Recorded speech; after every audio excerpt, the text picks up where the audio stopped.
Alright, so what I have up here is I have the graphical representation of both my velocity and my position. My positional values up top, you can see it says x max sine omega t. My velocity values are on the bottom. I have x max times omega times cosine omega t. Now remember that x max times omega is nothing more than maximum velocity. I mean, it's all it is. It represents maximum velocity. Now, take a second or two to take a quick look at this graph and see if there's any major differences between the two of them. Okay? Now, hopefully you saw that the frequency remains the same. The angular frequency remains the same. If I were to go boom, boom, boom, making a sound every time I hit the origin or hit the equilibrium point here, I would get the same frequency. It's going to be a little shifted. Boom, boom, boom. Same beat. So I'm going at the same angular frequency. That doesn't change between position and velocity. That's still the same thing. It's still the rate in which things are happening. Okay? Cool? Now the other thing that hopefully that you noticed is that the top of this peak and the top of this peak are not of the same elevation. The only way that would be true is if they were the same elevation, is if your angular frequency was 1 radian per second. That's the only way that those things are going to be the same.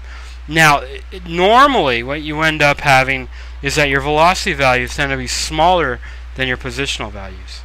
Normally. That doesn't always happen that way.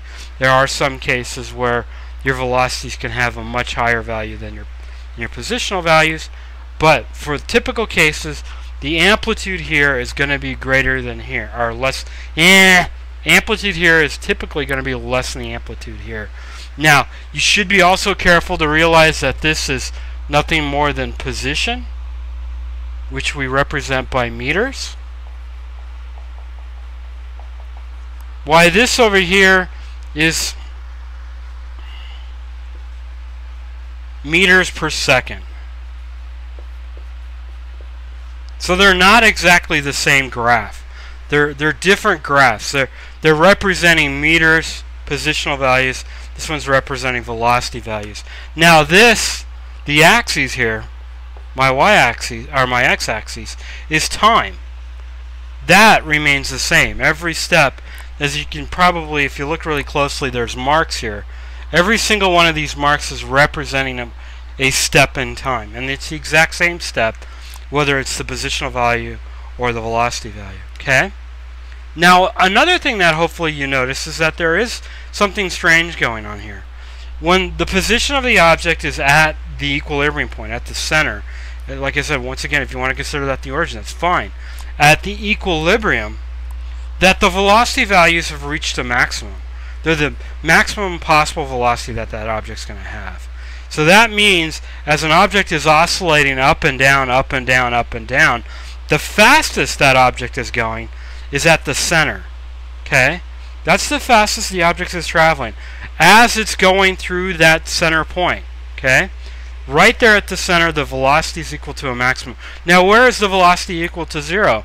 If I go ahead and I trace it out here, here's my next one. Boom. My velocity is equal to 0 here when my position is at its maximum.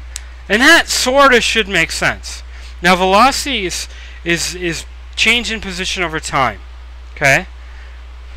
So when the velocity is equal to 0, it reaches the top of its motion, and for a brief second, nano, pico, whatever you want to say, at that point, the velocity is equal to 0. It has to be. The velocity is not equal to 0, the object will continue to travel up off the screen. The velocity will continue, or the object will continue to travel up until it reaches 0. Okay? So it reaches its maximum position in the x direction and then heads back down. Okay? So right at the very top, the velocity is equal to 0. See, maximum, if I take that point down, my velocity is equal to 0. So at the very top, my velocity is equal to 0. It has to be. If it's not, that object continues to keep going up. At that point of 0, it's like, stop, up, going in the opposite direction. Okay? Cool. So, basically the same kind of geometry, or the same kind of shapes going on here. We've got a little bit of a shift here. If we were to talk about phase shifts, it looks like this is off by about 90 degrees, or half a pi. Okay, but that's what's going on here. They're basically the same. They basically have the same shape. The velocity shifted over a little bit so that when the object is at the middle, the velocity reaches a maximum. Now, I want to also talk about this point right here, the next point in this series. Once again, my position is equal to 0. So you want to think of the velocity being at a maximum at that point. The truth of the matter is that its smallest value, it's a negative value. It has the same magnitude as this velocity max. It's just going in the opposite direction. Positive velocity as the object is moving upwards.